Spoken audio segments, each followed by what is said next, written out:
The Color Out of Space by H.P. Lovecraft. West of Arkham, the hills rise wild, and there are valleys with deep woods that no axe has ever cut. There are dark, narrow glens where the trees slope fantastically and where thin brooklets trickle without ever having caught the glint of sunlight. On the gentler slopes there are farms, ancient and rocky, with squat, moss-coated cottages brooding eternally over New England's secrets in lee of great ledges. But these are all vacant now, the wide chimneys crumbling and the shingled sides bulging perilously beneath low gambrel roofs. The old folk have gone away, and foreigners do not like to live here. French Canadians have tried it, Italians have tried it, and the Poles have come and departed. It is not because of anything that can be seen or heard or handled, but because of something that is imagined. The place is not good for the imagination and does not bring restful dreams at night. It must be this which keeps the foreigners away, for old Ami Pierce has never told them of anything he recalls from the strange days. Ami, whose head has been a little queer for years, is the only one who still remains, or who ever talks of the strange days. And he dares to do this because his house is so near the open fields and the traveled roads around Arkham. There was once a road over the hills and through the valleys that ran straight where the blasted heath is now. But people ceased to use it, and a new road was laid curving far toward the south. Traces of the old one can still be found amidst the weeds of a returning wilderness, and some of them will doubtless linger even when half the hollows are flooded for the new reservoir. Then the dark woods will be cut down, and the blasted heath will slumber far below waters whose surface will mirror the sky and ripple in the sun. And the secrets of the strange days will be one with the deep's secrets, one with the hidden lore of old ocean and all the mystery of primal earth. When I went into the hills and vales to survey for the new reservoir, they told me the place was evil. They told me this in Arkham, and because that is a very old town full of witch legends, I thought that evil must be something which grandmas had whispered to children throughout centuries. The name Blasted Heath seemed to me very odd and theatrical, and I wondered how it had come into the folklore of a Puritan people. Then I saw that dark westward tangle of glens and slopes for myself, and ceased to wonder at anything besides its own elder mystery. It was morning when I saw it, but shadows always lurked there. The trees grew too thickly, and their trunks were too big for any healthy New England wood. There was too much silence in the dim alleys between them, and the floor was too soft with the dank moss and mattings of infinite years of decay. In the open spaces, mostly along the line of the old road, there were little hillside farms, sometimes with all the buildings standing, sometimes with only one or two, and sometimes with only a lone chimney or a fast-filling cellar. Weeds and briars reigned, and furtive wild things rustled in the undergrowth. Upon everything was a haze of restlessness and oppression, a touch of the unreal and the grotesque, as if some vital element of perspective or chiaroscuro were awry. I did not wonder that the foreigners would not stay, for this was no region to sleep in. It was too much like a landscape of Salvator Rosa, too much like some forbidden woodcut in a tale of terror. But even all this was not so bad as the blasted heath. I knew it the moment I came upon it at the bottom of the spacious valley, for no other name could fit such a thing, or any other thing fit such a name. It was as if the poet had coined the phrase from having seen this one particular region. It must, I have thought as I viewed it, be the outcome of fire. But why had nothing new ever grown over those 5 acres of gray desolation that sprawled open to the sky like a great spot eaten by acid in the woods and fields? It lay largely to the north of the ancient road line, but encroached a little on the other side. I felt an odd reluctance about approaching, and did so at last only because my business took me through it and past it. There was no vegetation of any kind on that broad expanse, but only a fine gray dust or ash, which no wind seemed to ever blow about. The trees near it were sickly and stunted, and many dead trunks stood or lay rotting at the rim. As I walked hurriedly by, I saw some tumbled bricks and stones of an old chimney and cellar on my right, and the yawning black maw of an abandoned well whose stagnant vapors played strange tricks with hues of the sunlight. Even the long, dark woodland climb beyond seemed welcome in contrast, and I marveled no more at the frightened whispers of Arkham people. There had been no house or ruin near. Even in the old days the place must have been lonely and remote. And at twilight, dreading to repass that ominous spot, I walked circuitously back to the town by the curving road on the south. I vaguely wished some clouds would gather, for an odd timidity about the deep skyey voids above me had crept into my soul. In the evening I asked old people in Arkham about the blasted heath and what was meant by the phrase "strange days," which so many evasively muttered. I could not, however, get any good answers, except that all the mystery was much more recent than I had dreamed. It was not a matter of legendary at all, but something within the lifetime of those who spoke. It had happened in the 80s, and a family had disappeared or was killed. Speakers would not be exact, and because they all told me to pay attention to old Ami Pierce's crazy tales, I sought him out the next morning, having heard that he lived alone in the ancient tottering cottage, where the trees first begin to get very thick. It was a fearsomely archaic place, and had begun to exude the faint miasmal odor which clings about houses that have stood for too long. Only with persistent knocking could I rouse the aged man, and when he shuffled timidly to the door, I could tell he was not glad to see me. He was not so feeble as I had expected, but his eyes drooped in a curious way, and his unkempt clothing and white beard made him seem very worn and dismal. Not knowing just how he could be launched on his tales, I feigned a matter of business, told them of my surveying, and asked vague questions about the district. He was far brighter and more educated than I had been led to think, and before I knew it had grasped quite as much of the subject as any man I had talked with in Arkham. He was not like the other rustics I had known in the sections where reservoirs were to be. From him there were no protests at the miles of old wood and farmland to be blotted out, though perhaps there would have been had not his home lain outside the bounds of the future lake. Relief was all that he showed, relief at the doom of the dark ancient valleys which he had roamed all his life. They were better under water now, better under water since the strange days. And with this opening, his husky voice sank low, while his body leaned forward and his right forefinger began to point shakily and impressively. It was then that I heard the story, and as the rambling voice scraped and whispered on, I shivered again and again despite the summer day. Often I had to recall the speaker from ramblings, piecing out scientific points which he knew only by a fading parrot memory of Professor's talk, or bridge over gaps where his sense of logic and continuity broke down. When he was done, I did not wonder that his mind had snapped a trifle, or that the folk of Arkham would not speak much of the blasted heath. I hurried back before sunset to my hotel, unwilling to have the stars come out above me in the open, and the next day returned to Boston to give up my position. I could not go into that dim chaos of old forest and slope again, or face another time that gray blasted heath where the black well yawned deep beside the tumbled bricks and stones. The reservoir will soon be built now, and all those elder secrets will be safe forever under the watery fathoms.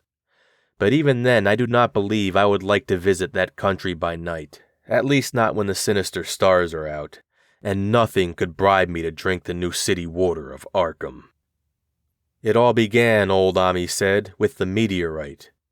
Before that time there had been no wild legends at all since the witch trials, and even then these western woods were not feared half so much as the small island in the Miskatonic, where the devil held court beside a curious stone altar older than the Indians. These were not haunted woods, and their fantastic dusk was never as terrible till the strange days. Then there had come that white noontide cloud, that string of explosions in the air, and that pillar of smoke from the valley far in the wood. And by night all Arkham had heard of the great rock that fell out of the sky and bedded itself in the ground beside the well at the Nahum Gardner place. That was the house which had stood where the blasted heath was to come, the trim white Nahum Gardner house amidst its fertile gardens and orchards. Nahum had come to town to tell people about the stone and had dropped in at Ami Pierce's on the way. Ami was 40 then, and all the queer things were fixed very strongly in his mind. He and his wife had gone with the 3 professors from Miskatonic University, who hastened out the next morning to see the weird visitor from unknown stellar space, and had wondered why Nahum had called it so large the day before.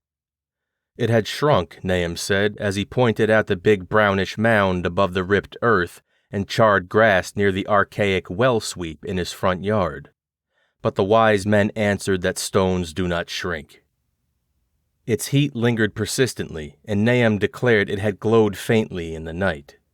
The professors tried it with a geologist's hammer and found it was oddly soft. It was, in truth, so soft as to be almost plastic, and they gouged rather than chipped a specimen to take back to the college for testing. They took it in an old pail borrowed from Nahum's kitchen, for even the small piece refused to grow cool. On the trip back they stopped at Ami's to rest, and seemed thoughtful when Mrs. Pierce remarked that the fragment was growing smaller and burning the bottom of the pail. Truly, it was not large, but perhaps they had taken less than they thought. The day after that, all this was in June of '82, the professors had trooped out again in a great excitement. As they passed Ami's, they told him what queer things the specimen had done, and how it had faded wholly away when they put it in a glass beaker. The beaker had gone too, and the wise men talked of the strange stone's affinity for silicon.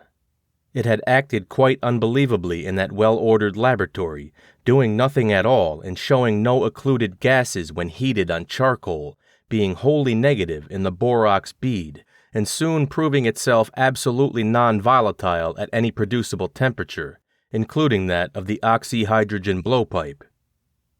On an anvil it appeared highly malleable, and in the dark its luminosity was very marked. Stubbornly refusing to grow cool, it soon had the college in a state of real excitement. And when upon heating before the spectroscope, it displayed shining bands unlike any known colors of the normal spectrum, there was much breathless talk of new elements, bizarre optical properties, and other things which puzzled men of science are wont to say when faced with the unknown. Hot as it was, they tested it in a crucible with all the proper reagents. Water did nothing. Hydrochloric acid was the same. Nitric acid and even aqua regia merely hissed and spattered against its torrid invulnerability. Omni had difficulty in recalling all of these things, but recognized some solvents as I mentioned them in the usual order of use. There were ammonia and caustic soda, alcohol and ether, nauseous carbon disulfide and a dozen others, but although the weight grew steadily less as time pressed and the fragment seemed to be slightly cooling, there was no change in the solvents to show they had attacked the substance at all. It was a metal, though, beyond a doubt. It was magnetic for one thing, and after its immersion in the acid solvents, there seemed to be faint traces of the Wittgenstein figures found on the meteoric iron. When the cooling had grown very considerable, the testing was carried on in glass, and it was in a glass beaker that they left all the chips made of the original fragment during the work. The next morning, both chips and beaker were gone without a trace, and only a charred spot marked the place on the wooden shelf where they had been. All this the professors told Ami as they paused at his door, and once more he went with them to see the stony messenger from the stars, though this time his wife did not accompany him. It had now almost certainly shrunk, and even the sober professors could not doubt the truth of what they saw. All around the dwindling brown lump near the well was a vacant space, except where the earth had caved in. And whereas it had been a good 7 feet across the day before, it was now scarcely 5. It was still hot, and the sages studied its surface curiously as they detached another larger piece with hammer and chisel. They gouged deeply this time, and as they pried away the smaller mass, they saw that the core of the thing was not quite homogeneous. They had uncovered what seemed to be the side of a large colored globule embedded in the substance. The color, which resembled some of the bands in the meteor's strange spectrum, was almost impossible to describe, and it was only by analogy that they called it a color at all. Its texture was glossy, and upon tapping it appeared to promise both brittleness and hollowness. One of the professors gave it a smart blow with a hammer, and it burst with a nervous little pop. Nothing was emitted, and all trace of the thing vanished with the puncturing. It left behind a hollow spherical space about 3 inches across, and all thought it probable that others would be discovered as the enclosing substance wasted away. Conjecture was vain, so after a futile attempt to find additional globules by drilling, the seekers left again with their new specimen, which proved, however, as baffling in the laboratory as its predecessor had been. Aside from being almost plastic, having heat, magnetism, and slight luminosity, cooling slightly in powerful acids, possessing an unknown spectrum, wasting away in air, and attacking silicon compounds with mutual destruction as a result, it presented no identifying features whatsoever. And at the end of the tests, the college scientists were forced to own that they could not place it. It was nothing of Earth, but a piece of the great outside, and as such, dowered with outside properties and obedient to outside laws. That night there was a thunderstorm, and when the professors went out to Nahum's the next day, they met with a bitter disappointment. The stone, magnetic as it had been, must have had some peculiar electrical property, for it had drawn the lightning, as Nahum said, with a singular persistence. 6 times within an hour the farmer saw the lightning strike the furrow in the front yard, and when the storm was over, nothing remained but a ragged pit by the ancient well-sweep, half choked with caved-in earth. Digging had borne no fruit, and the scientists verified the fact of utter vanishment. The failure was total, so that nothing was left to do but go back to the laboratory and test again the disappearing fragment left carefully cased in lead. That fragment lasted a week, at the end of which nothing of value had been learned of it. When it had gone, no residue was left behind, and in time the professors felt scarcely sure they had seen with waking eyes that cryptic vestige of the fathomless gulfs outside, that lone, weird message from other universes and other realms of matter, force, and entity. As was natural, the Arkham papers made much of the incident with its collegiate sponsoring and sent reporters to talk with Nahum Gardner and his family. At least one Boston daily also sent a scribe, and Nahum quickly became a kind of local celebrity. He was a lean, genial person of about 50, living with his wife and 3 sons on the pleasant farmstead in the valley. He and Ami exchanged visits frequently, as did their wives, and Ami had nothing but praise for him after all of these years. He seemed slightly proud of the notice his place had attracted, and talked often of the meteorite in the succeeding weeks. That July and August were hot, and Nahum worked hard at his haying in the 10-acre pasture across Chapman's Brook, his rattling wain wearing deep ruts in the shadowy lanes between. The labor tired him more than it had in other years, and he felt that age was beginning to tell on him. Then fell the time of fruit and harvest. The pears and apples slowly ripened, and Nahum vowed that his orchards were prospering as never before. The fruit was growing to phenomenal size and unwonted gloss, and in such abundance that extra barrels were ordered to handle the future crop. But with the ripening came sore disappointment. for of all that gorgeous array of specious lusciousness, not one single jot was fit to eat. Into the fine flavor of the pears and apples had crept a stealthy bitterness and sickishness, so that even the smallest of bites induced a lasting disgust. It was the same with the melons and tomatoes, and Nahum sadly saw that his entire crop was lost. Quick to connect events, he declared that the meteorite had poisoned the soil, and thanked heaven that most of the other crops were in the upland lot along the road. Winter came early and was very cold. Ami saw Nahum less often than usual and observed that he had begun to look worried. The rest of his family, too, seemed to have grown taciturn and were far from steady in their church-going or their attendance at the various social events of the countryside. For this reserve or melancholy no cause could be found, though all the household confessed now and then to poorer health and a feeling of vague disquiet. Nahum himself gave the most definite statement of anyone when he said he was disturbed about certain footprints in the snow. They were the usual winter prints of red squirrels, white rabbits, and foxes, but the brooding farmer professed to seeing something not quite right about their nature and arrangement. He was never specific, but appeared to think that they were not quite as characteristic of the anatomy and habits of squirrels and rabbits and foxes as they ought to be. Ami listened without interest to this talk, until one night when he drove past Nahum's house in his sleigh on his way back from Clark's Corners. There had been a moon, and a rabbit had run across the road, and the leaps of that rabbit were longer than either Ami or his horse liked. The latter, indeed, had almost run away when brought up by a firm rein. Thereafter, Ami gave Nahum's tales more respect, and wondered why the gardener dogs seemed so cowed and quivering every morning. They had, it developed, nearly lost the spirit to bark.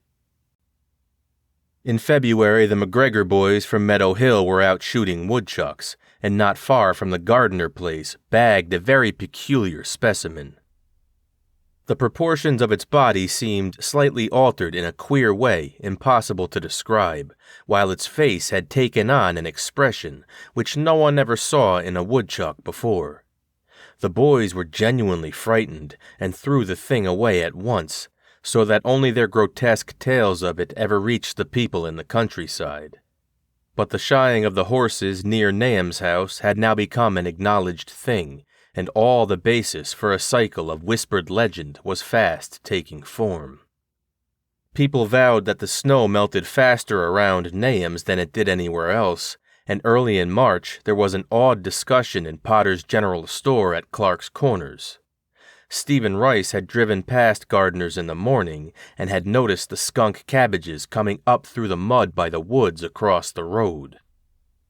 Never were things of such size seen before, and they held strange colors that could not be put into any words. Their shapes were monstrous, and the horse had snorted at an odor which struck Stephen as wholly unprecedented. That afternoon, several persons drove past to see the abnormal growth, and all agreed that plants of that kind ought never to sprout in a healthy world. The bad fruit of the fall before was freely mentioned, and it went from mouth to mouth that there was poison in Nahum's ground. Of course it was the meteorite, and remembering how strange the men from the college had found that stone to be, several farmers spoke about the matter to them. One day they paid Nahum a visit, but having no love of wild tales and folklore, were very conservative in what they inferred. The plants were certainly odd, but all skunk cabbages are more or less odd in shape and color and hue. Perhaps some mineral element from the stone had entered the soil, but it would soon be washed away. And as for the footprints and the frightened horses, of course this was merely country talk which such a phenomenon as the aerolite would be certain to start. There was really nothing for serious men to do in cases of wild gossip, for superstitious rustics will say and believe anything. And so through all the strange days the professors stayed away in contempt. Only one of them, when given 2 files of dust for analysis in a police job over a year and a half later, recalled that the queer color of that skunk cabbage had been very like one of the anomalous bands of light shown by the meteor fragment in the college spectroscope, and like the brittle globule found embedded in the stone from the abyss. The samples in this analysis case gave the same odd bands at first, though later they lost their property. The trees budded prematurely around Nahum's, and at night they swayed ominously in the wind. Nahum's second son, Thaddeus, a lad of 15, swore that they swayed also when there was no wind, but even the gossips would not credit this. Certainly, however, restlessness was in the air. The entire Gardner family developed the habit of stealthy listening, though not for any sound which they could consciously name. The listening was, indeed, rather a product of moments when consciousness seemed half to slip away. Unfortunately, such moments increased week by week till it became common knowledge that something was wrong with all Nahum's folks. When the early saxifrage came out, it had another strange color, not quite like that of the skunk cabbage, but plainly related and equally unknown to anyone who saw it. Nahum took some blossoms to Arkham and showed them to the editor of the Gazette, but that dignitary did no more than to write a humorous article about them, in which the dark fears of rustics were held up to polite ridicule. It was a mistake of Nahum's to tell a stolid city man about the way the great overgrown morning cloak butterflies behaved in connection with these saxifrages. April brought a kind of madness to the country folk, and began that disuse of the road past Nahum's which led to its ultimate abandonment. It was the vegetation. All the orchard trees blossomed forth in strange colors, and through the stony soil of the yard and adjacent pasturage there sprang up bizarre growth which only a botanist could connect with the proper flora of the region. No sane, wholesome colors were anywhere to be seen except in the grass and leafage, but everywhere those hectic and prismatic variants of some diseased underlying primary tone, without a place among the known tints of earth. The Dutchman's breeches became a thing of sinister menace, and the bloodroots grew insolent in their chromatic perversion. Ami and the gardeners thought that most of the colors had a sort of haunting familiarity, and decided that they reminded one of the brittle globule in the meteor. Nahum plowed and sowed the 10-acre pasturage and the upland lot, but did nothing with the land around the house. He knew it would be of no use, and hoped that the summer's strange growths would draw all the poison from the soil. He was prepared for almost anything now, and had grown used to the sense of something near him waiting to be heard. The shunning of his house by neighbors told on him, of course, but it told on his wife more. The boys were better off, being at school each day, but they could not help being frightened by the gossip. Thaddeus, an especially sensitive youth, suffered the most. In May the insects came, and Nahum's place became a nightmare of buzzing and crawling. Most of the creatures seemed not quite usual in their aspects and motions, and their nocturnal habits contradicted all former experience. The gardeners took to watching at night, watching in all directions at random for something, they could not tell what. It was then that they all owned that Thaddeus had been right about the trees.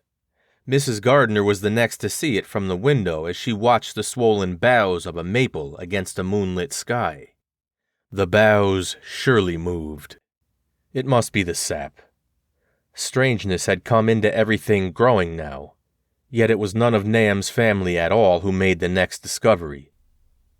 Familiarity had dulled them, and what they could not see was glimpsed by a timid windmill salesman from Bolton who drove by one night in ignorance of the country legends. What he told in Arkham was given a short paragraph in the Gazette, and it was there that all the farmers, Nahum included, saw it first. The night had been dark and the buggy lamps faint, but around a farm in the valley, which everyone knew from the account must be Nahum's, the darkness had been less thick. A dim though distinct luminosity seemed to inhere in all the vegetation, grass, leaves, and blossoms alike, while at one moment a detached piece of the phosphorescence appeared to stir furtively in the yard near the barn. The grass had so far seemed untouched, and the cows were freely pasteurized in the lot near the house, but toward the end of May the milk began to be bad. Then Nahum had the cows driven to the uplands, after which the trouble ceased. Not long after this, the change in grass and leaves became apparent to the eye. All the verdure was going gray, and was developing a highly singular quality of brittleness.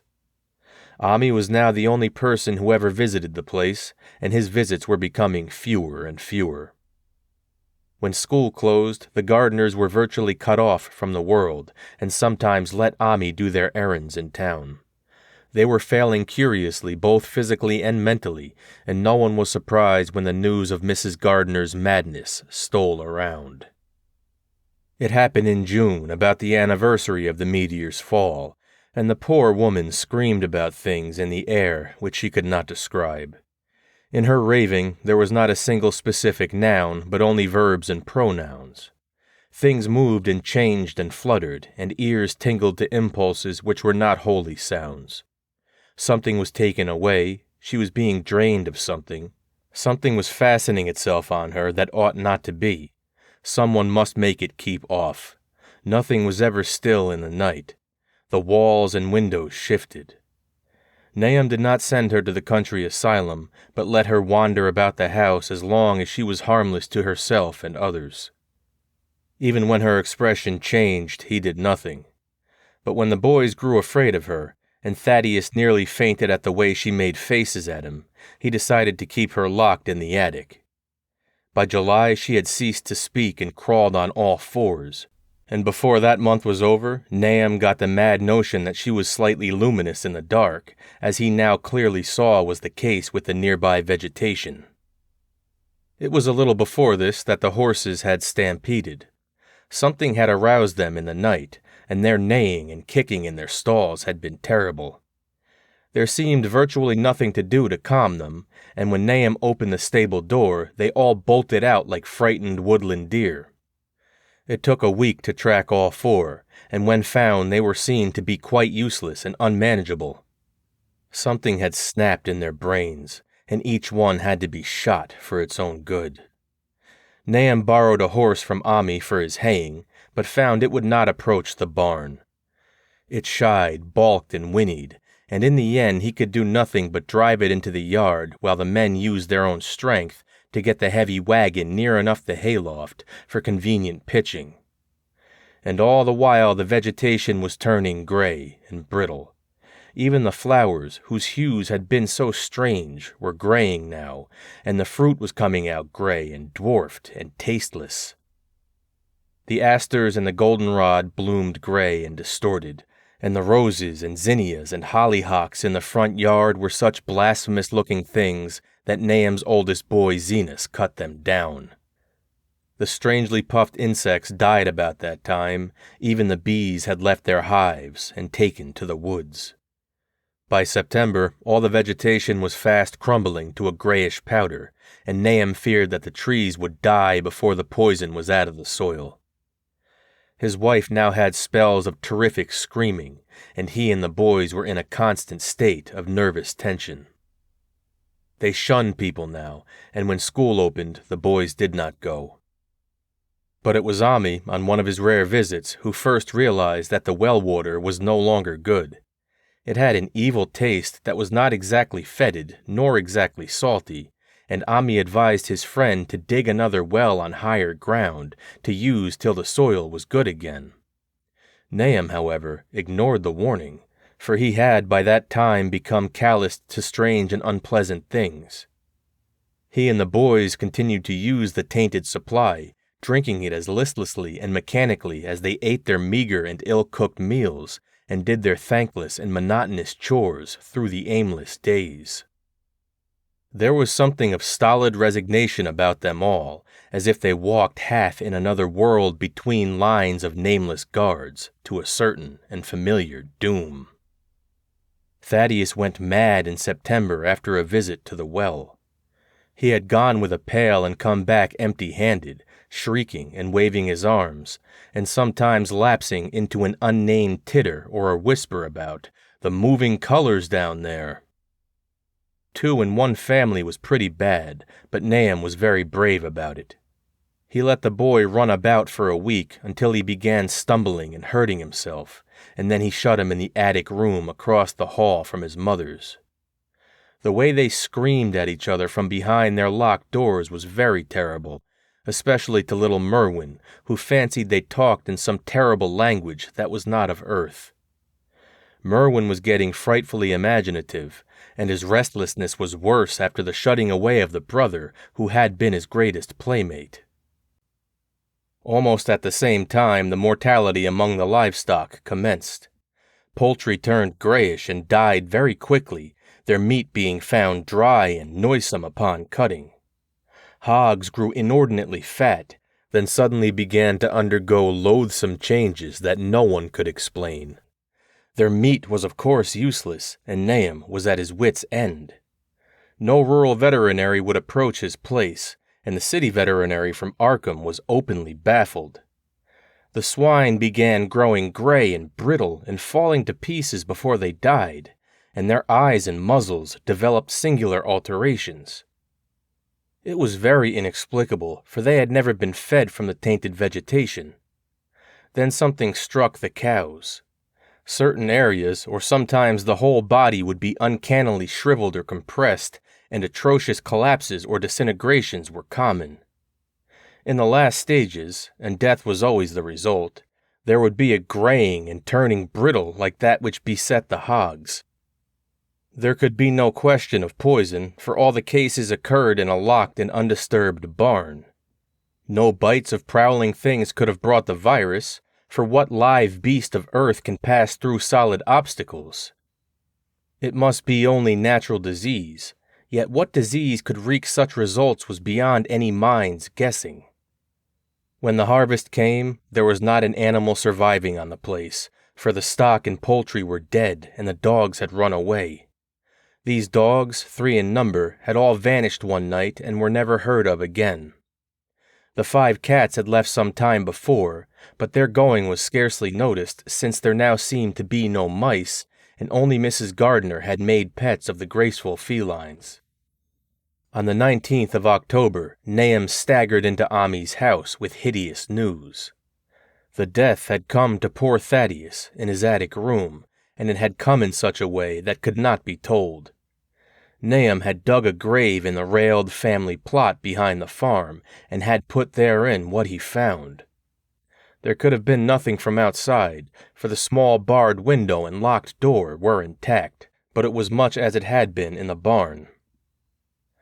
Ami and his wife consoled the stricken man as best they could, but shuddered as they did so. Stark terror seemed to cling around the Gardners and all they touched, and the very presence of one in the house was a breath from regions unnamed and unnameable. Ami accompanied Nahum home with the greatest reluctance, and did what he might to calm the hysterical sobbing of little Merwin.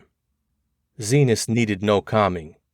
He had come of late to do nothing but stare into space and obey what his father told him, and Ami thought that his fate was very merciful. Now and then Merwin's screams were answered faintly from the attic, and in response to an inquiring look, Nahum said that his wife was getting very feeble. When night approached, Ami managed to get away, for not even friendship could make him stay in that spot when the faint glow of the vegetation began, and the trees may or may not have swayed without wind. It was really lucky for Ami that he was not more imaginative. Even as things were, his mind was bent ever so slightly. But had he been able to connect and reflect upon all the portents around him, he must inevitably have turned a total maniac. In the twilight he hastened home, the screams of the mad woman and the nervous child ringing horribly in his ears. 3 days later, Nahum lurched into Ami's kitchen in the early morning, and in the absence of his host, stammered out a desperate tale once more, while Mrs. Pierce listened in a clutching fright. It was little Merwin this time. He was gone. He had gone out late at night with a lantern and pail for water, and had never come back. He'd been going to pieces for days and hardly knew what he was about, screamed at everything. There had been a frantic shriek from the yard then, but before the father could get to the door, The boy was gone. There was no glow from the lantern he had taken, and of the child himself, no trace. At the time, Nahum thought the lantern and pail were gone too, but when dawn came, and the man had plodded back from his all-night search of the woods and fields, he had found some very curious things near the well. There was a crushed and apparently somewhat melted mass of iron, which had certainly been the lantern, while a bent bale and twisted iron hoops beside it, both half-fused, seemed to hint at the remnants of the pail. That was all. Nahum was past imagining. Mrs. Pierce was blank, and Ami, when he had reached home and heard the tale, could give no guess. Merwin was gone, and there would be no use in telling the people around who shunned all the gardeners now. No use, either, in telling the city people at Arkham who laughed at everything. Thad was gone, and now Merwin was gone. Something was creeping and waiting to be seen and felt and heard. Nahum would go soon, and he wanted Ami to look after his wife and Zenas if they survived. It must all be a judgment of sort, though he could not fancy what for, since he had always walked uprightly in the Lord's way so far as he knew. For over 2 weeks Ami saw nothing of Nahum, and then, worried about what might have happened, he overcame his fear and paid the gardener Place a visit. There was no smoke from the great chimney, and for a moment the visitor was apprehensive of the worst. The aspect of the whole farm was shocking. Grayish withered grass and leaves on the ground, vines falling in brittle wreckage from archaic walls and gables, and great bare trees clawing up at the gray November sky with a studied malevolence which Ami could not but feel had come from some subtle change in the tilt of the branches. But Nahum was alive after all. He was weak and lying on a couch in the low-ceiled kitchen, but perfectly conscious and able to give orders to Zenas. The room was deadly cold, and as Ami visibly shivered, the host shouted huskily to Zenas for more wood.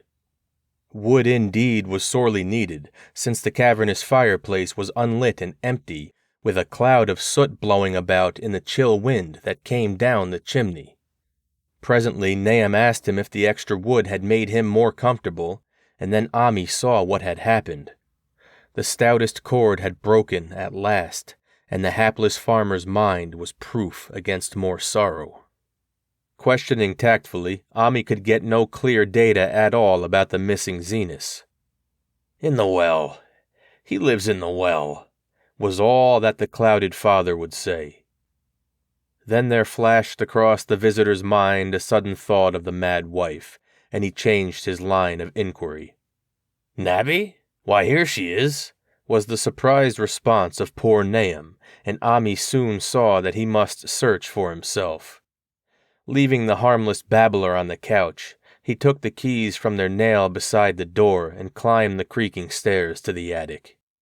It was very close and noisome up there, and no sound could be heard from any direction. Of the 4 doors in sight, only one was locked, and on this he tried various keys on the ring he had taken. The 3rd key proved to be the right one, and after some fumbling, Ami threw open the low white door. It was quite dark inside, for the window was small and half obscured by the crude wooden bars, and Ami could see nothing at all on the wide planked floor. The stench was beyond enduring, and before proceeding further, he had to retreat to another room and return with his lungs filled with breathable air. When he did enter, he saw something dark in the corner, and upon seeing it more clearly, he screamed outright. While he screamed, he thought a momentary cloud eclipsed the window, and a second later he felt himself brushed as if by some hateful current of vapor. Strange colors danced before his eyes, and had not a present horror numbed him, he would have thought of the globule in the meteor that the geologist's hammer had shattered, and of the morbid vegetation that had sprouted in the spring. As it was, he thought only of the blasphemous monstrosity which confronted him, and which all too clearly had shared the nameless fate of young Thaddeus and the livestock. But the terrible thing about this horror was that it very slowly and perceptibly moved as it continued to crumble. Ami would give me no added particulars to this scene, but the shape in the corner does not reappear in his tail as a moving object. There are things which cannot be mentioned, and what is done in common humanity is sometimes cruelly judged by the law.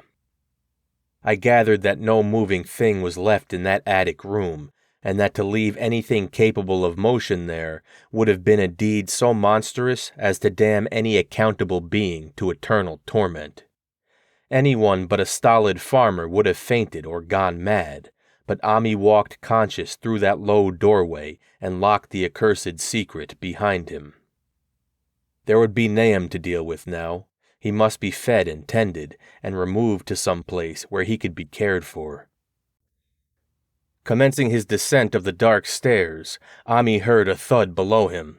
He even thought a scream had been suddenly choked off, and recalled nervously the clammy vapor which had brushed by him in that frightful room above. What presence had his cry and entry started up? Halted by some vague fear, he heard still further sounds below.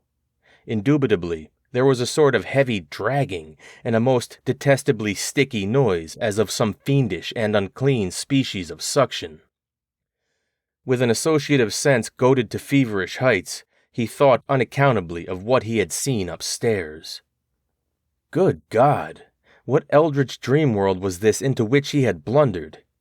He dared move neither backward nor forward, but stood there trembling at the black curve of the boxed-in staircase.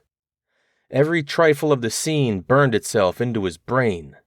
The sounds, the sense of dread expectancy, the darkness, the steepness of the narrow steps, and merciful heaven, the faint but unmistakable luminosity of all the woodwork in sight, steps, sides, exposed lathes, and beams alike. Then there burst forth a frantic whinny from Ami's horse outside, followed at once by a clatter which told of a frenzied runaway. In another moment horse and buggy had gone beyond earshot, leaving the frightened man on the dark stairs to guess what had sent them. But that was not all. There had been another sound out there, a sort of liquid splash, water. It must have been the well. He had left Hero untied near it, and a buggy wheel must have brushed the coping and knocked in a stone. And still that pale phosphorescence glowed in that detestably ancient woodwork. God, how old the house was, most of it built before 1670, and the gambrel roof not later than 1730. A feeble scratching on the floor downstairs now sounded distinctly, and Ami's grip tightened on the heavy stick he had picked up in the attic for some purpose. Slowly nerving himself, he finished his descent and walked boldly toward the kitchen. But he did not complete the walk because what he sought was no longer there. It had come to meet him, and it was still alive after a fashion. Whether it had crawled or whether it had been dragged by an external force, Ami could not say, but the death had been at it.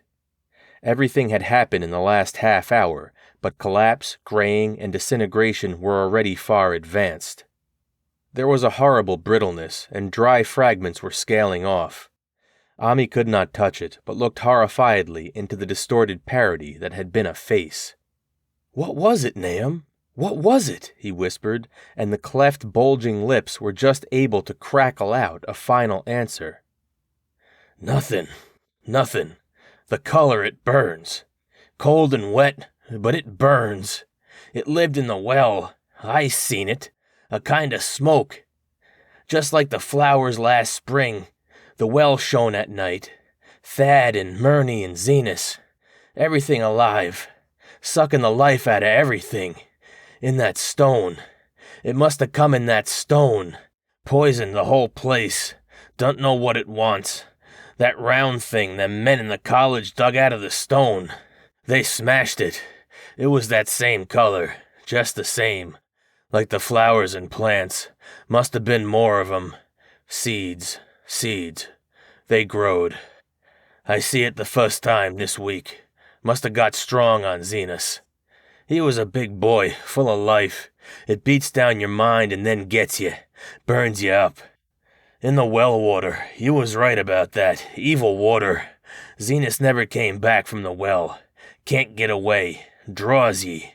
You know something's comin', but 'tain't no use. I seen it time and again since Zenas was took. Whar's Nobby? Ami? My head's no good. Don't know how long since I fed her. It'll get her if we ain't careful. Just the color. Her face is getting to have that color sometimes toward night, and it burns and sucks. It come from some place where things ain't as they is here. One of them professors said so. He was right. Look out, Ami. It'll do something more. Sucks the life out. But that was all. That which spoke could speak no more because it had completely caved in. Ami laid a red-checked tablecloth over what was left and reeled out of the back door into the fields. He climbed the slope to the 10-acre pasture and stumbled home by the north road and the woods. He could not pass that well from which his horse had run away. He had looked at it through the window and had seen that no stone was missing from the rim.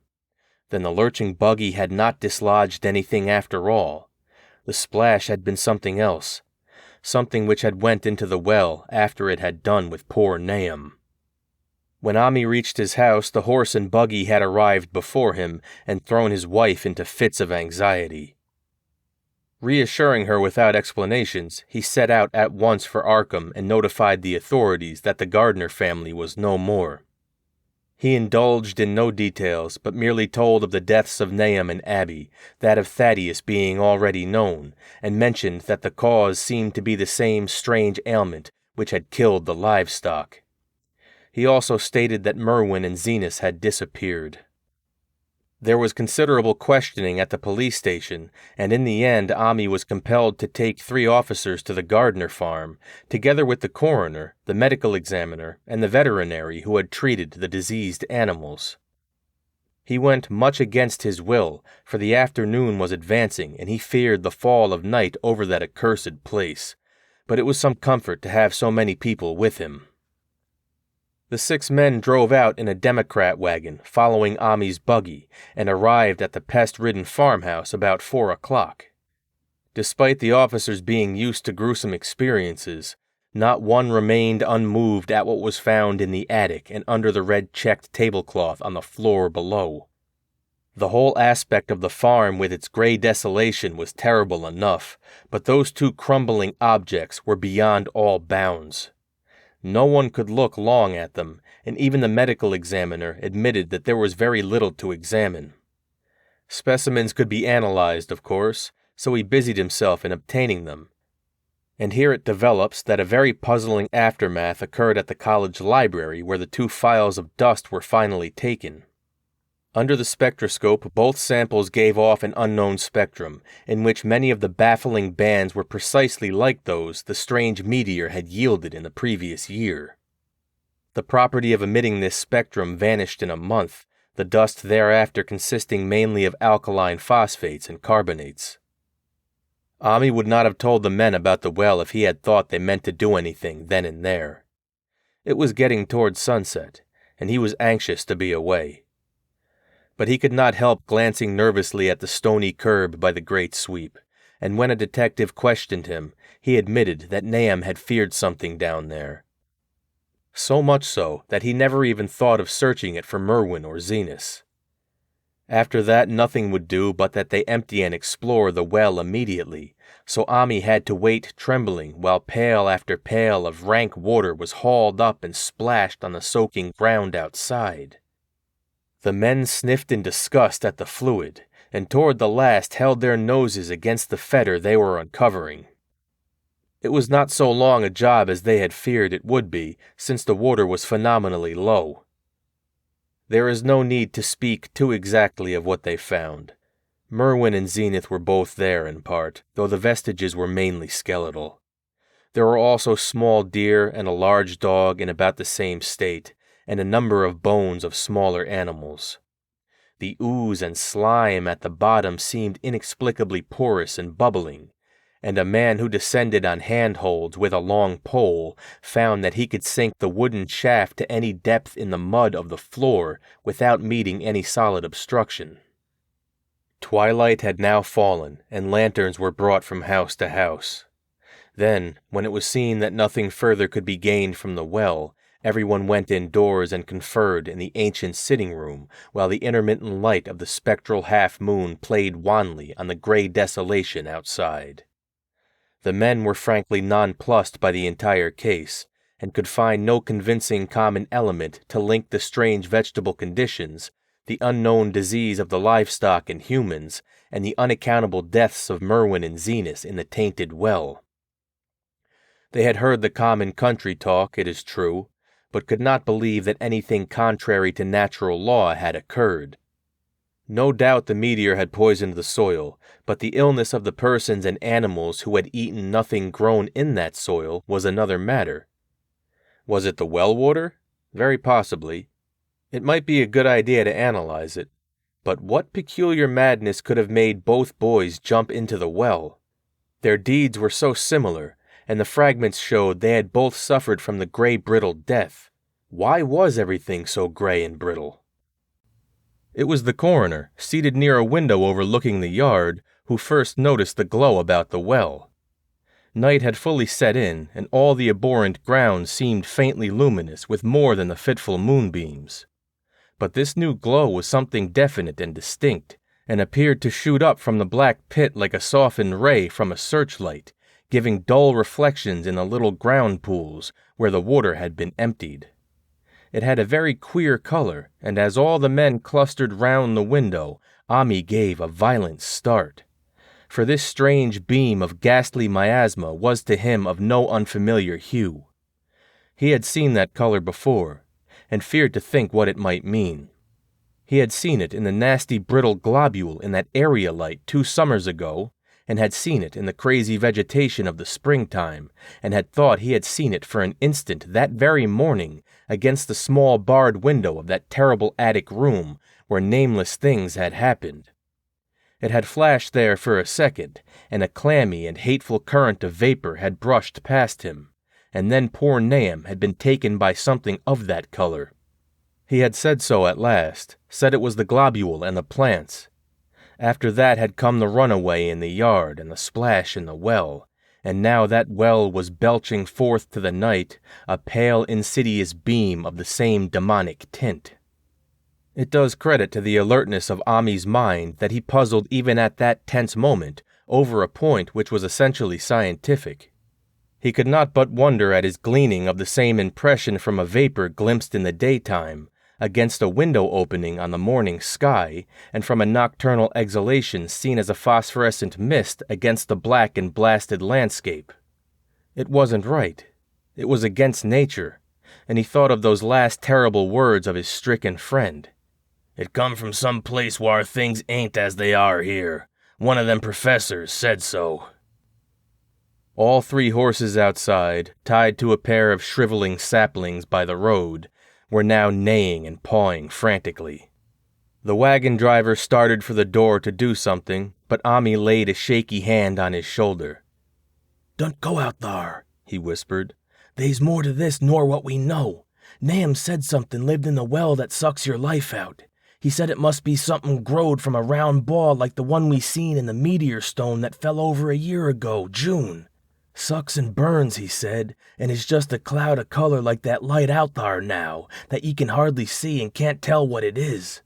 Nahum thought it feeds on everything livin' and gets stronger all the time. He said he seen it this last week. It must be something far away off in the sky, like the men from the college last year says the meteor stone was. The way it's made and the way it works ain't like no way of God's world. It's something from beyond." So the men paused indecisively as the light from the well grew stronger, and the hitched horses pawed and whinnied in increasing frenzy. It was a truly awful moment, with terror in that ancient and accursed house itself, 4 monstrous sets of fragments, 2 from the house and 2 from the well, in the woodshed behind, and that shaft of unknown and unholy iridescence from the slimy depths in front. Ami had restrained the driver on impulse, forgetting how uninjured he himself was after the clammy brushing of that colored vapor in the attic room, but perhaps it was just as well that he acted as he did. No one will ever know what was abroad that night, and though the blasphemy from beyond had not so far hurt any human of unweakened mind, There is no telling what it might not have done at that last moment, and with its seemingly increased strength and the special signs of purpose it was soon to display beneath the half-clouded moonlit sky. All at once, one of the detectives at the window gave a short, sharp gasp. The others looked at him, and then quickly followed his own gaze upward to the point at which its idle straying had been suddenly arrested. There was no need for words. What had been disputed in country gossip was disputable no longer, and it is because of the thing which every man of that party agreed in whispering later on that the strange days are never talked about in Arkham. It is necessary to premise that there was no wind at that hour of the evening. One did arise not long afterward, but there was absolutely none then. Even the dry tips of the lingering hedge mustard, gray and blighted, and the fringe on the roof of the standing Democrat wagon were unstirred. And yet, amid that tense, godless calm, the high, bare boughs of all the trees in the yard were moving. They were twitching morbidly and spasmodically, clawing in convulsive and epileptic madness at the moonlit clouds, scratching impotently in the noxious air as if jerked by some alien and bodiless line of linkage with subterrene horrors, writhing and struggling below the black roots. Not a man breathed for several seconds. Then a cloud of darker depth passed over the moon, and the silhouette of clutching branches faded out momentarily. At this there was a general cry, muffled with awe but husky and almost identical from every throat. For the terror had not faded with the silhouette, and in a fearsome instant of deeper darkness the watchers saw wriggling at that treetop height 1,000 tiny points of faint and unhallowed radiance, tipping each bough like the fire of St. Elmo, or the flames that came down on the apostles' heads at Pentecost. It was a monstrous constellation of unnatural light, like a glutted swarm of corpse-fed fireflies dancing hellish sarabands over an accursed marsh, and its color was the same nameless intrusion which Ami had come to recognize and dread. All the while the shaft of phosphorescence from the well was getting brighter and brighter, bringing to the minds of the huddled men a sense of doom and abnormality which far outraced any image their conscious minds could form. It was no longer shining out, it was pouring out, and as the shapeless stream of unplaceable color left the well, it seemed to flow directly into the sky. The veterinary shivered and walked to the front door to drop the heavy extra bar across it. Ami shook no less, and had to tug and point for lack of a controllable voice when he wished to draw notice to the growing luminosity of the trees. The neighing and stamping of the horses had become utterly frightful, but not a soul of that group in the old house would have ventured forth for any earthly reward. With the moments the shining of the trees increased, while their restless branches seemed to strain more and more toward verticality. The wood of the well sweep was shining now, and presently a policeman dumbly pointed to some wooden sheds and beehives near the stone wall on the west. They were commencing to shine too, though the tethered vehicles of the visitors seemed so far unaffected. Then there was a wild commotion and clopping in the road, and as Ami quenched the lamp for better seeing, they realized that the span of the frantic grays had broke their sapling and run off with the Democrat wagon. The shock served to loosen several tongues, and embarrassed whispers were exchanged. "It spreads on everything organic that's been around here," muttered the medical examiner. No one replied, but the man who had been in the well gave a hint that his long pole must have stirred up something intangible. "It was awful," he added. "There was no bottom at all, just ooze and bubbles and the feeling of something lurking under there." Ami's horse still pawed and screamed deafeningly in the road outside, and nearly drowned its owner's faint quaver as he mumbled his formless reflections. "It came from the stone. It growed down there. It got everything living. It fed itself on 'em, mind and body. Thad and Murney, Zenas and Nabby. Nahum was the last. They all drunk the water. It got strong on 'em. It come from beyond, whar things ain't like they be here. Now it's going home."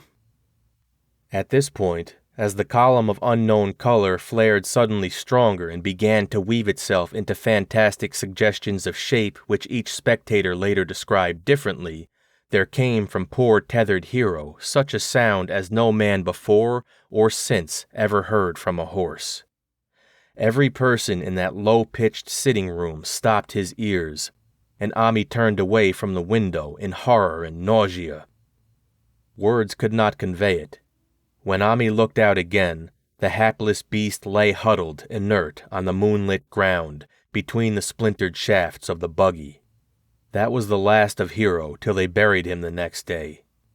But the present was no time to mourn, for almost at this instant a detective silently called attention to something terrible in the very room with them.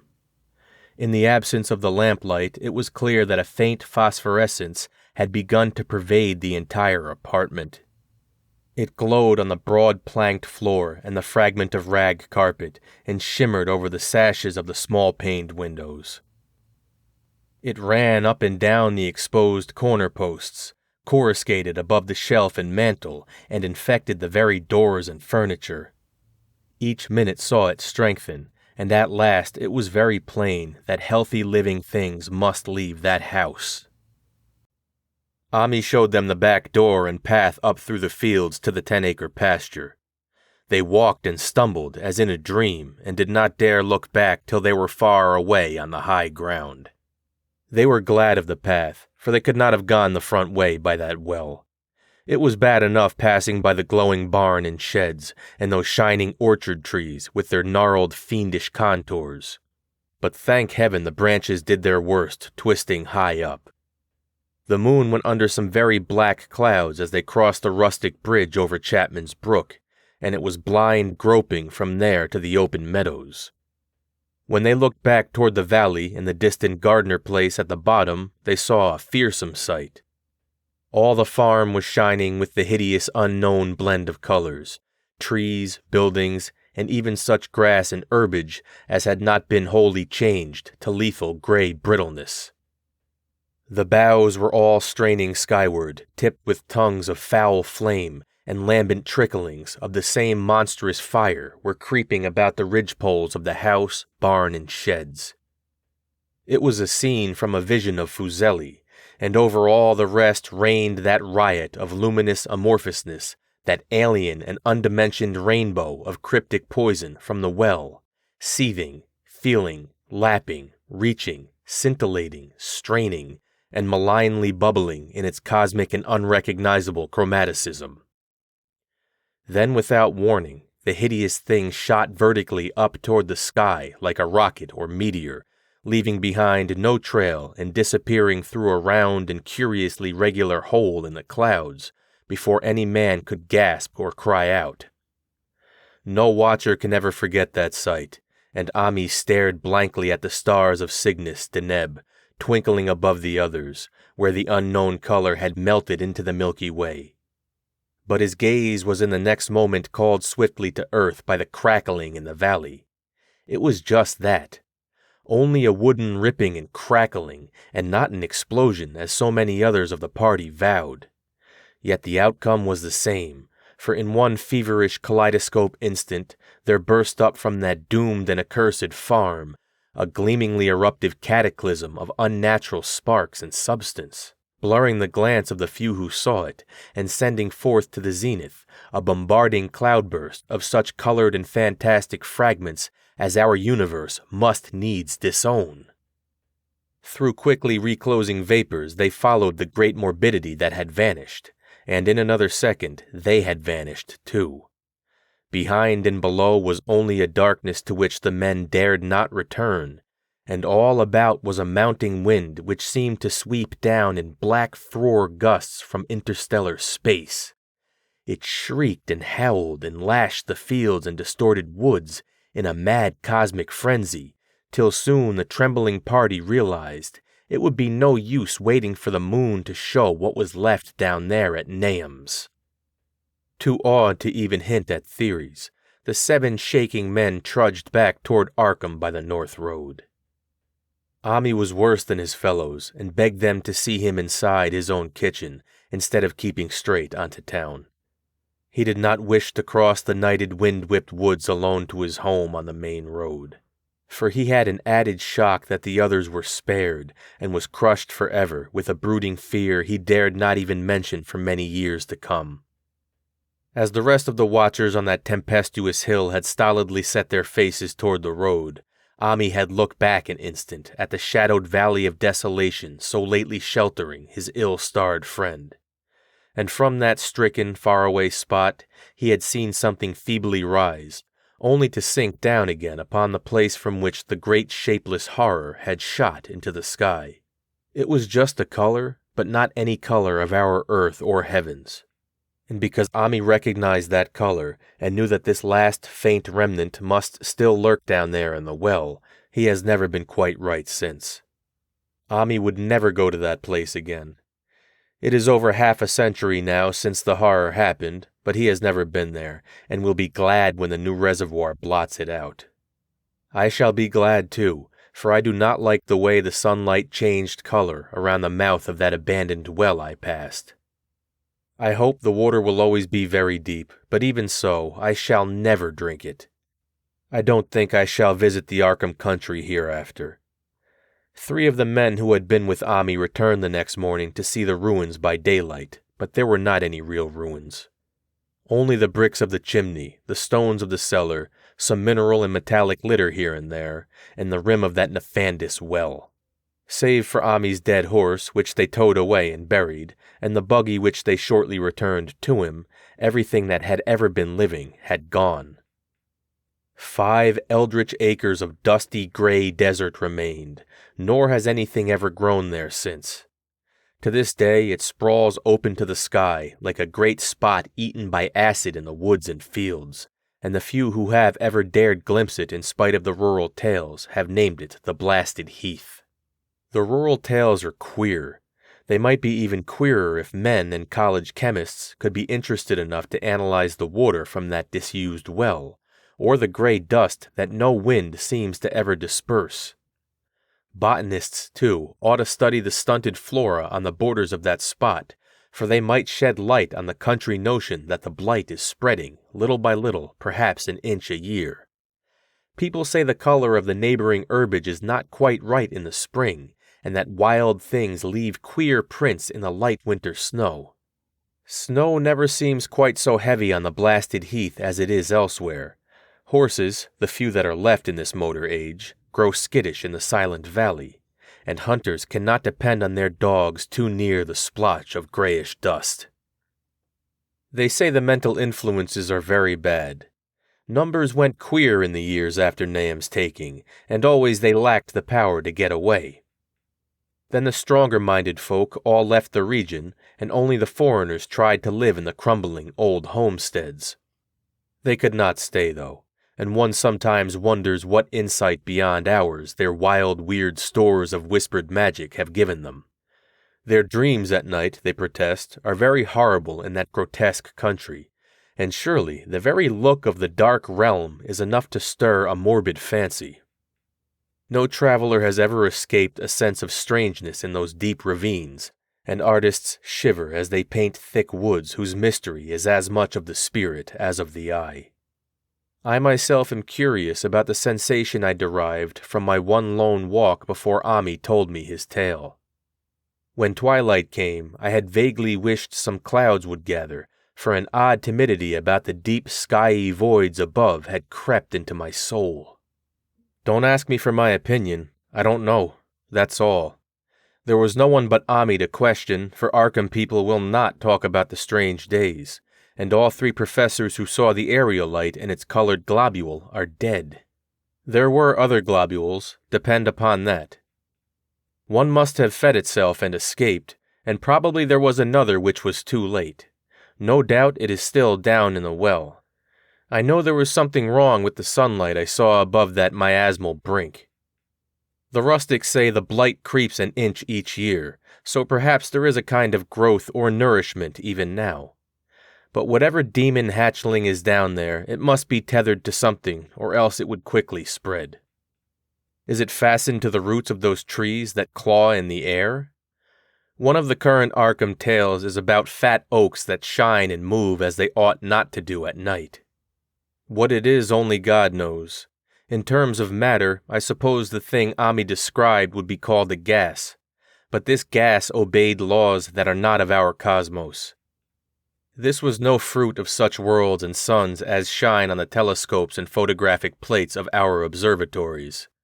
This was no breath from the skies whose motions and dimensions our astronomers measure to deem too vast to measure. It was just a color out of space, a frightful messenger from unformed realms of infinity beyond all nature as we know it, from realms whose mere existence stuns the brain and numbs us with the black extracosmic gulfs it throws open before our frenzied eyes. I doubt very much if Ami consciously lied to me, and I don't think his tale was all a freak of madness as the townfolk had forewarned. Something terrible came to the hills and valleys on that meteor, and something terrible, though I know not in what proportion, still remains. I shall be glad to see the water come. Meanwhile, I hope nothing will happen to Ami. He saw so much of the thing, and its influence was so insidious. Why has he never been able to move away? How clearly he recalled those dying words of Nahum's. "Can't get away. Draws ye. You know something's a-comin', but 'tain't no use." Ami is such a good old man. When the Reservoir gang gets to work, I must write the chief engineer to keep a sharp watch on him.